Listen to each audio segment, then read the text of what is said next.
How to fix Instagram sign up. Hello guys, so in this short video or this short tutorial I'm gonna show you how to fix Instagram sign up on any Android phone. So all what you have to do is very simple.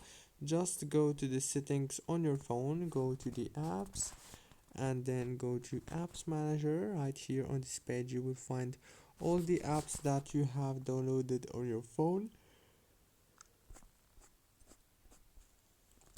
Go to Instagram and now click on this option, it's called force stop, and then click on data usage. Scroll down, make sure to enable the Wi-Fi and the mobile data like this, and you can also enable the background data and the roaming data.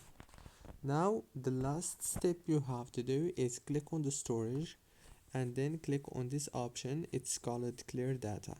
Now all what you have to do is reopen Instagram, and congratulations. Don't forget to like, subscribe. Thank you for watching.